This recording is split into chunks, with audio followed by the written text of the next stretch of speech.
Seguimos con la segunda parte de la clase. En este caso vamos a estar empezando a hablar de emisión atómica, ¿sí? El fenómeno de emisión atómico ya algo hablamos en la introducción de la clase y básicamente estaba basado en la radiación que emitían átomos que se encontraban en estado excitado y en la radiación que emitían cuando volvían al estado fundamental, ¿sí?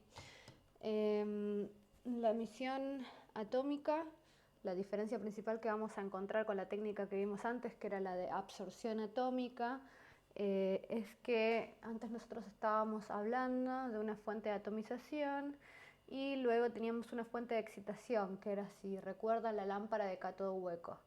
En emisión atómica ya no tenemos esa disposición, tenemos todo, digamos, el proceso de atomización y de excitación ocurre todo junto a temperaturas muy altas en una misma fuente, ¿sí? Por lo cual cuando veamos alguna fuente en particular lo que ocurre es tanto la atomización como la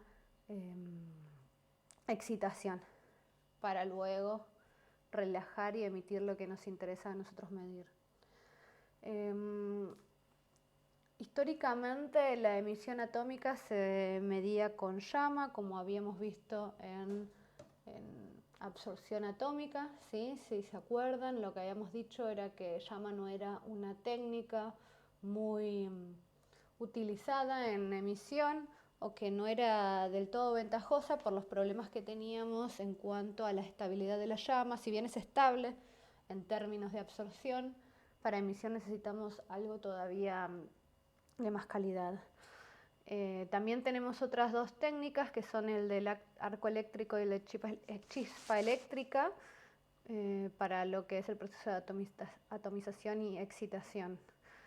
Hoy en día el método que más se utiliza es el plasma de acoplamiento inductivo, que se lo conoce como ICP. Es el más utilizado. Nosotros vamos a empezar la clase hablando un poco de esta técnica y después vamos a hablar un poco sobre arco eléctrico y chispa eléctrica. Antes de comenzar a hablar sobre ICP, estaría bueno pensar un poco sobre por qué usaríamos emisión atómica y no absorción o cuál es la que nos sirve en cada caso. La realidad es que muchas veces se utilizan ambas técnicas en conjunto, ¿sí? Utilizar una no significa que no se utilice la otra, dependiendo el análisis que queramos hacer, las dos técnicas pueden llegar a ser útiles. Las ventajas que tiene la emisión atómica, en principio, es que se observan menos interferencias que en absorción. Si recuerdan, en absorción podíamos estar hablando sobre interferencias espectrales e interferencias químicas que tenían que ver con metales que se podían oxidar o que se podían combinar con oxígeno o que incluso podían combinarse con algún anión y formar productos que me estaban interfiriendo en la medición, ¿sí? Me quitaban disponibilidad de mi metal atómico. Bien, en este caso, en emisión atómica, luego vamos a ver por qué este tipo de interferencias no van a ser tan usuales, ¿sí? Otra ventaja muy importante de emisión atómica es que con algunas técnicas puedo obtener espectros de emisión muy buenos, por lo cual el análisis de la mayoría de los compuestos, de los elementos es posible, pero lo más interesante es que muchos de ellos, con exactamente las mismas condiciones, puedo obtener los espectros que me sirven para cuantificar, ¿sí? Por lo cual es posible hacer análisis multielemental, es decir, que puedo medir más de un compuesto al mismo tiempo. Si recuerdan, la técnica más utilizada de absorción era la lámpara de cátodo hueco y necesitaba una lámpara por cada uno de los analitos que yo quería determinar. En este caso nos sacamos de encima ese problema de la alta especificidad de la fuente de excitación. Otra cosa que es bastante interesante en emisión atómica es que los límites de detección a los cuales podemos llegar son muy bajos, ¿sí? y además de que esos límites de detección son muy bajos, los rangos lineales pueden ser de varios órdenes, o sea, la relación entre concentración y señal es de varios órdenes, es lineal en varios órdenes, ¿sí? En absorción atómica más o menos unos 2 órdenes podían ser, pero en emisión atómica son más. Eso no, todo esto que estoy diciendo no significa que la absorción no se utilice, la absorción se utiliza y mucho, eh, por más de que con emisión atómica pueda tener tal vez un análisis más de muchos más elementos. Lo primero que hay que hablar sobre las ventajas de absorción es que los análisis son más sencillos. En emisión atómica lo que obtengo yo son espectros con muchas líneas que no son tan sencillos de estudiar como en los espectros de absorción. Por otra parte, los equipos son más sencillos, ¿sí? Y son más baratos. Eso es uno de los motivos también por los cuales no todos los laboratorios van a tener la posibilidad de comprar un ICP, pero sí un equipo de absorción atómica. Por otra parte, también los equipos de emisión molecular necesitan personal operadores que estén más calificados que en el caso de absorción molecular. En el caso de emisión molecular, ¿se acuerdan que para absorción habíamos hablado sobre 2 tipos de atomizadores, el de llama y la vaporización electrotérmica? Habíamos visto estos dos, habíamos hablado más que nada sobre llama y tenemos otros tipos de atomizadores que son los que se usan principalmente en emisión molecular, que son estos los que estoy recuadrando. El que ya les mencioné, que es el plasma de acoplamiento inductivo. Tenemos otros tipos de plasma que no son tan utilizados, pero que existen. Y también tenemos arco eléctrico y chispa eléctrica, que son los que les comenté que se utilizaban históricamente.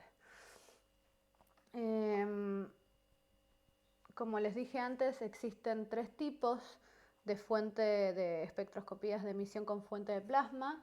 El primero es el más utilizado hoy en día, que es el ICP. ¿Sí? Después tenemos plasma de corriente continua y plasma inducido por microondas.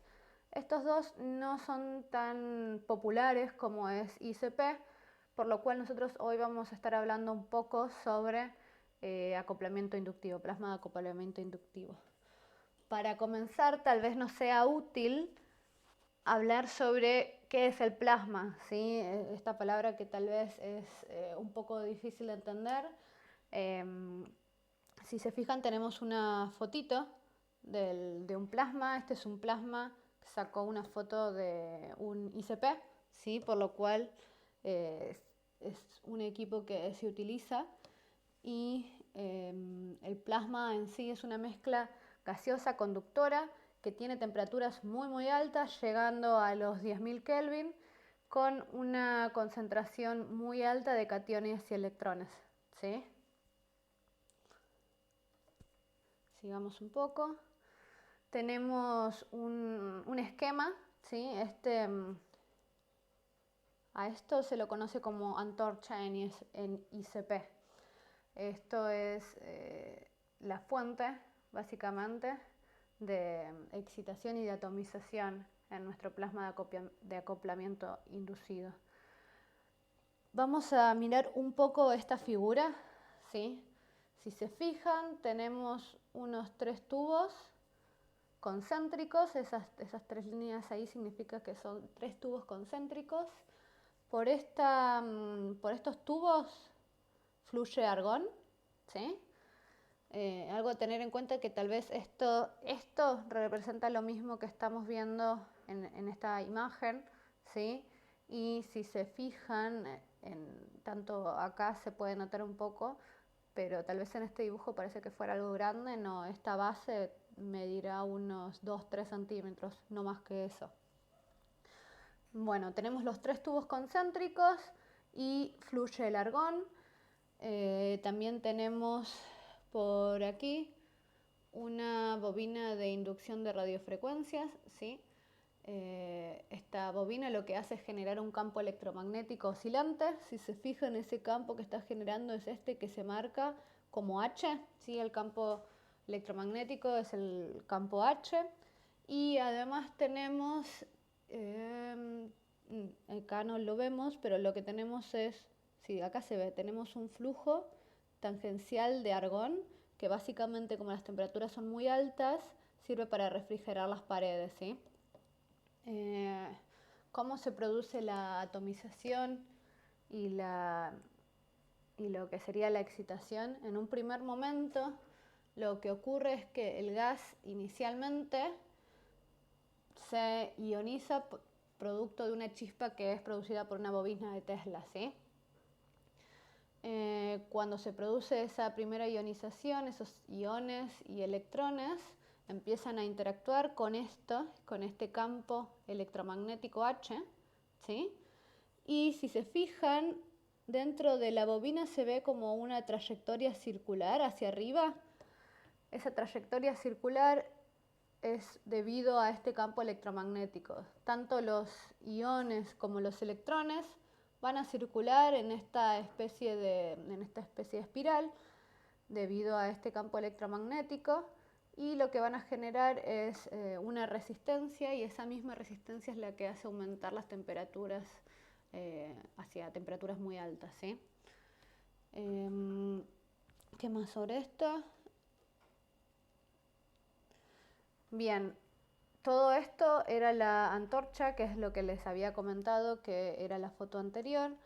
Ahora, con respecto a la introducción de la muestra, porque de alguna forma tiene que ingresar aquí el argón con la muestra, la introducción de la muestra es similar a lo que hablamos en absorción atómica, ¿sí?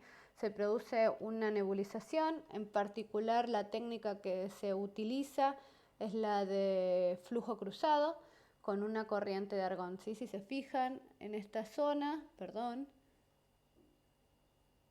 en esta zona está ocurriendo la nebulización, y hacia esta zona circula el argón con la muestra hacia todo lo que es la antorcha, ¿sí?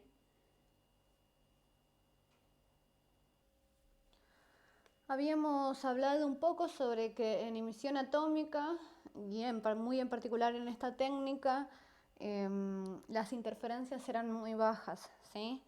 Cabe destacar que habíamos dicho que las temperaturas eran muy altas, podían llegar en distintas zonas a los 10.000 Kelvin, por lo cual hay que tener en cuenta que la muestra, por más que permanezca unos milisegundos, la temperatura es muy alta, por lo cual la efectividad del proceso de atomización es mucho más alto que en el caso de estar trabajando con llamas, ¿sí? ¿Eso qué significa? Que hay equilibrios que habíamos visto en la parte de interferencias que no van a estar ocurriendo. Por ejemplo, óxidos, si llegara a haber algún óxido porque hay oxígeno de alguna forma en la matriz y se forma un óxido, ya no va a estar ocurriendo porque a tan altas temperaturas se descompone, ¿sí? Por otra parte, también es poco probable que haya equilibrios de ionización por los electrones mismos que están en la antorcha, que se producen por la ionización del argón, ¿sí? La concentración de esos electrones es alta, por lo cual es muy poco probable que se produzca la ionización en altas concentraciones de electrones, ¿sí? Más allá de que por las temperaturas altas muchos elementos refractarios no se estén formando, porque se descomponen, también es muy poco probable que debido a los gases se formen. Si se acuerdan, en absorción habíamos hablado que los gases que se utilizaban eran un gas combustible y un gas oxidante, que también podían hacer que se formen óxidos u elementos con oxígeno, ¿sí? Como en este caso el medio es inerte, es argón, es muy poco probable que esas cosas pasen. Todo esto sumado hace que las interferencias sean muy pocas en emisión, en particular en ICP tenemos muy pocas interferencias.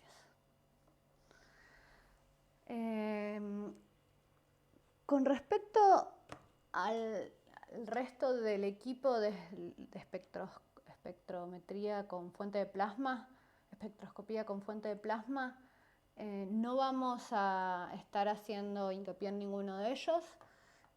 Simplemente mencionar que hay varios tipos de equipos, que son algunos secuenciales. Como se imaginarán por el nombre, secuenciales significa que van de la línea de un elemento hacia otra línea. Cuando terminan de medir una línea van hacia otra línea, se quedan unos pocos segundos en cada línea según cómo esté seteado el equipo o según a mí me convenga, porque tengo que ver las relaciones entre señal-ruido, y van saltando de una línea a la otra secuencialmente, ¿sí? Luego están los equipos que son de multicanal simultáneos. También, como el nombre lo dice, lo que hacen es medir casi simultáneamente al mismo tiempo todas las líneas, y el de transformada de Fourier no se utiliza demasiado. Si bien los equipos de multicanal simultáneo son muy caros, ¿sí? Los tiempos de análisis son mucho más cortos que los secuenciales, por lo cual en el caso de estar trabajando en la industria termina siendo más económico comprar un equipo multicanal que haga las mediciones más rápidos, ¿sí? Pero sobre esto no vamos a estar haciendo mucho más, no vamos a estar diciendo detalles, ¿sí? Simplemente que sepan que existen estas variaciones. Luego, para hablar un poco sobre aplicaciones son muy amplias. En particular vamos a poder medir casi todos los metales que querramos. En general los alcalinos no van a ser utilizados porque, si recuerdan, vamos a poder hacer este multianálisis del que estuvimos hablando. Sin embargo, los alcalinos son los que peor se adecúan a las condiciones en las que todos los demás elementos pueden ser medidos, ¿sí? Y adicionalmente lo que serían las líneas son a bajas longitudes de onda, por lo cual los equipos en general, los espectrómetros, no están adecuados a estas longitudes de onda, ¿sí? Al igual que en absorción, las muestras suelen ser acuosas, ¿sí? O también pueden estar disueltas en solventes orgánicos. Como ya lo dijimos, creo, con ICP puedo tener límites de detección muy bajos, que con otras técnicas de espectroscopía atómica no los estoy logrando. Con esto terminamos lo que sería una introducción a la emisión, y en particular hablamos un poco sobre ISP.